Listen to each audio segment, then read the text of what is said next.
This is so bad. Oh gosh. Oh, got it all done. Thought it was a perfect take. And then you know what I forgot to do? I forgot to change the titles on the video, which means I just did number 4 with the number 3 artwork. Welcome everybody to Fundamentals of Parenting. I'm Jaime Buckley, and it's actually a really, really good day. As you can tell, my voice, my chest isn't getting a whole lot better. Need to give it some time to rest, but we've been gone, my wife and I, driving north 4 hours every day and seeing loved ones, her mother in the hospital. And today is the first time in 4 days that we've been able to stay home, which is really good especially for Ruby, who's 2 and been missing her mom. So this is a good thing. And it's allowing me to catch up on these fundamentals of parenting, both the podcast and the YouTube videos. And today is season 1, episode 4, creating meaning in what you do. And you know, I can think of no greater goal than to leave this world better than I found it by providing more love and determination to do good through my children. And, you know, and again, I apologize for the sound, all the sounds around me. I know I keep bringing it up, but I feel bad because I want to be able to give you the very best quality podcast and video that I can. And this is just what I have to work with right now. But I love my family. I love my kids. I love the amazing, dynamic, strong-thinking, strong-willed children that they are. And here's a very personal aspect of my why that I want to share today. And that is, there are times in life when parenting it's lonely. It's very lonely. Times when you are striving to do all the right things, all the right things for all the right reasons, and it feels like the world is just against you. And sometimes it is. I stick with my conviction is that the world doesn't give a damn about you or me or our families. And and you have these times where it's like every decision you make is fought, it's argued, it's ignored, or it's rejected. And all I can say is welcome to being a parent. I believe we all experience that at one time or another.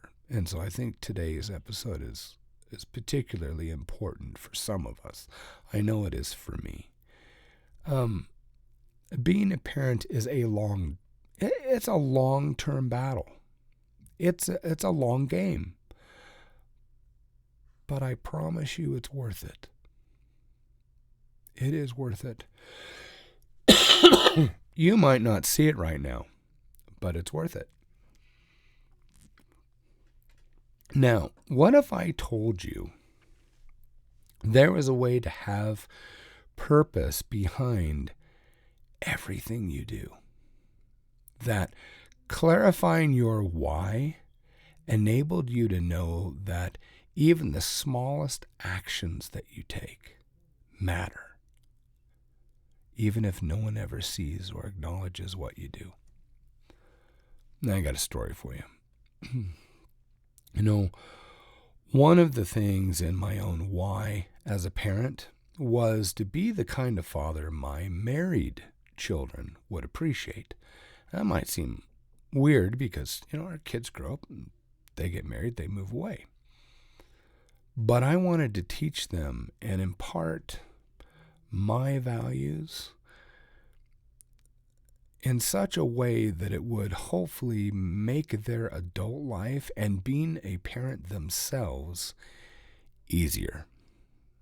Because I've told you, and I'll tell you again, the parenting, all the stuff that I teach, all the stuff I do, it's simple, but it ain't easy.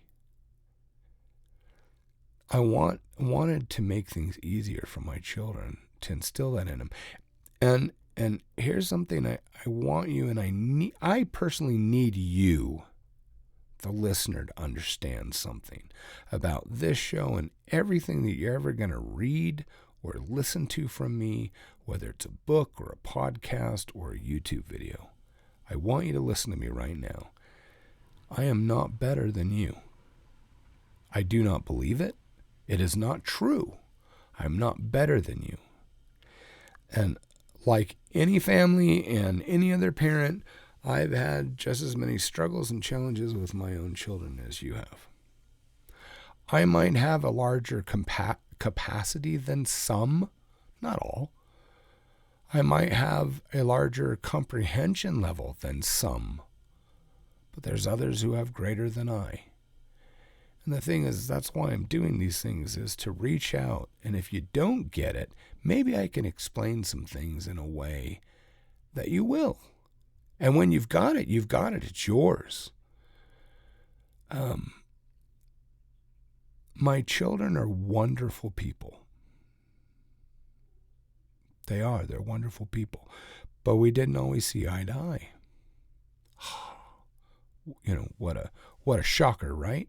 Kids don't agree with their parents. Well, and sometimes they just flat out disagreed. And my kids can be very vocal about it sometimes. And I've always appreciated that they were self-thinkers. It's the way that my wife and I have raised them. And I wanted that for them.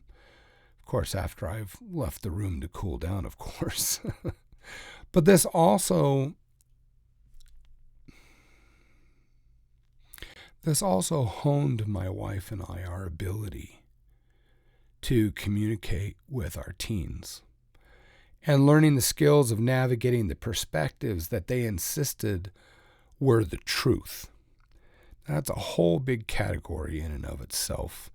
People claiming their truth, her truth, his truth. I think it's all horse crap. And I have my views on that at another time. But my focus was to remain consistent. And when I learned how to do something better, or I learned a better way or perspective, I tried to improve as fast as I could. I'm going to tell you something about my own mother, who died in 2004. She used to say something when I was a kid that I didn't understand at the time until I became a parent myself.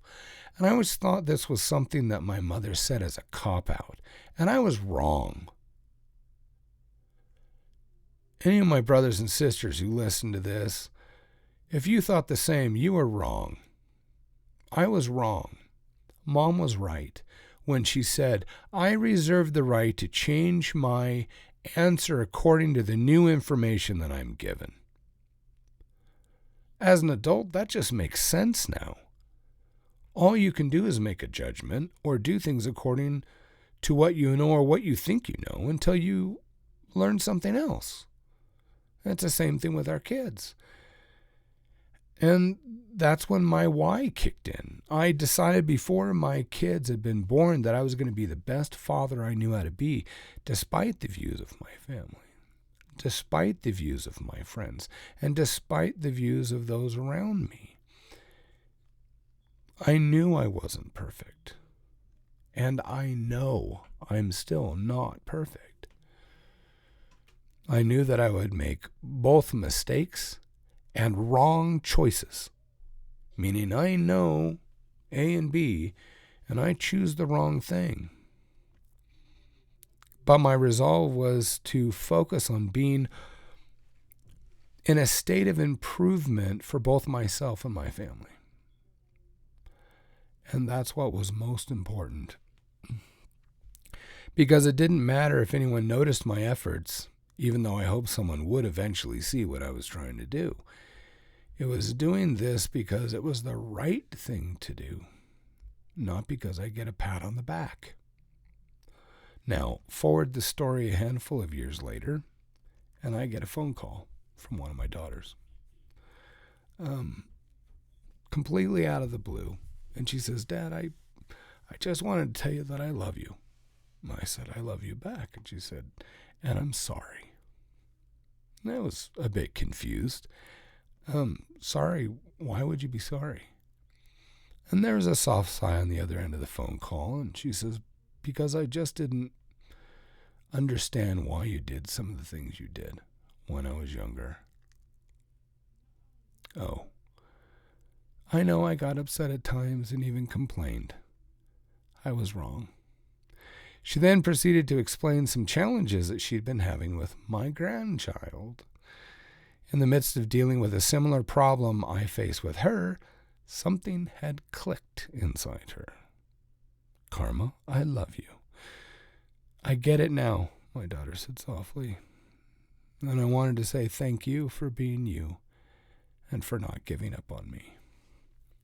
And I, being the ever so non-emotional person that I am, I choked back my tears as nearly a decade of emotional healing took place in my mind and heart.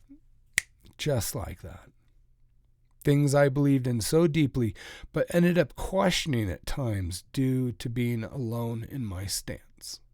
You know, there's only so long that a lot of us can keep going before we start questioning, well, if everyone disagrees with me, maybe I'm wrong. But I wasn't wrong. These were principles, and these were decisions that I made beforehand. Remember, decisions already been made. I love you, you know. And I could hear her smile on the other side of the phone. She said, I love you back. And it was a phone call that I had, funny, this is the same kind of phone call that I had given my father just a few years earlier. Apologizing because now I get what you did, why you did what you did, Dad. And I love you for it, and I'm grateful. Thank you. And the funny thing, even funnier I should say, is several of her siblings called me over the next few months doing the same thing. Which made me laugh and smile, and each one was as precious as this call. All right, now the why. They're worth it. You know, your child, they're worth it. Each and every effort and sacrifice you make, even if it's for the chance of helping them get through life and learn critical lessons so they can become responsible, good, self-thinking adults and parents themselves. It's worth it. So don't give up on them. Cling to your why, because sometimes that's all you're going to have. The how. When we have goals we're trying to achieve, such as exercise, we know by following through on walking or eating right, changes are going to occur. You'll get stronger, you'll look better, you'll have more endurance to enjoy life more, right? Our why does the same thing for us. So list the end results you want for you and for your children. I created for myself a letter. I actually wrote myself a letter written to my future self. And in it, I talked about how I pictured my children, grown up as adults, how they'd walk, how they'd talk, how they interacted with others, and how they solved the problems of their own lives. I visualized that. I talked about how impressed I was with each of them. They wouldn't be able to do much of those things unless someone taught them what to do. And that's what allows me to know, hey, this is my job. In those hard times, I can say, I can do this because this is what I'm supposed to do. It's my job. It's my duty. But here's the other thing. To me, I look at it and say, and it's my honor and my privilege and my joy because they're mine. And I'm going to strive to help make them the best them they can possibly be. Not by force, but by encouragement, by counseling and guiding, giving them choices. They still have to choose. But it was my job to teach them. And that meant something to me. To be the one willing to do the hard things and to make the hard choices and to stand firm as a loving example when those around me wanted to cave in or give in. Even if no one understood. But I always had hope that they would. Someday. Eventually. Maybe. But I would do it even if they didn't. Because, as I said, it was the right thing to do. So, conclusion. You have the greatest and hardest job in the world. Doing the right thing for the right reason, even if the world is against you. Because these little lives are depending on you. They need you. Even if they don't say anything. Even if they don't appreciate it. Even if they fight you. So do it. Because you love them and you want the best for them. What to do next?